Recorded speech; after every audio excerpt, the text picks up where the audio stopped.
Okay, cosine rule for finding missing angles, okay? You'll notice this is the formula given to you in your formula booklet, and that's the one for finding sides, okay? Like the question we did in the previous video. My focus today is being able to use the cosine rule in order to find a missing angle, okay? Now that formula there, this one, can be rearranged to look like this, okay? Now my advice to you would be to learn this if you are not confident manipulating algebra.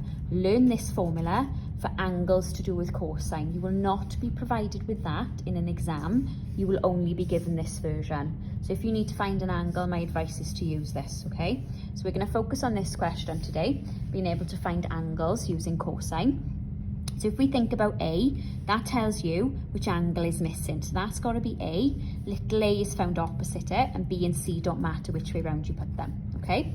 We are then going to plug all this information into this formula. So cos, we can call it x if you want to, because that's the missing angle, of B squared, so that's 6 squared, plus C squared, which is 5 squared, take away 9 squared, which is that one, and it's all divided by 2 times by 6, which is B, times by C, which is 5. Okay, we're going to work this out a little bit. 6 squared is 36, you do have a calculator though. 5 squared is 25, and you're taking away what 9 squared is, which is 81. Okay, then we're thinking about dividing that by 2 times 6 times 5, so 6 times 5 is 30, doubling it is 60, okay? Let's put these in together now then. So we're thinking then about taking these away from each other. So I've got 36 plus 25, and then take away 81 from it, so that does give me that minus 20, and then you're dividing that by 60. Use your calculator. So it does give you minus a third, okay, at the moment. That's what we've got.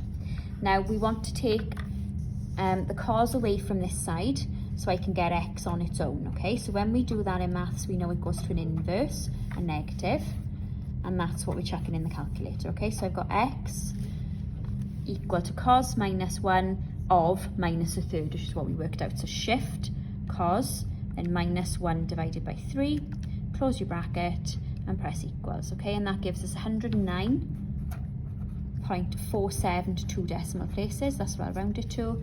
And don't forget, we're dealing with degrees, so that's what my answer needs to be in at the end, okay? A has always got to be by the missing angle, so that cos of A has to be the missing angle. That then dictates where A is going to go. Big A and little a have got to be opposite each other. B and C then don't matter which way round they go, okay?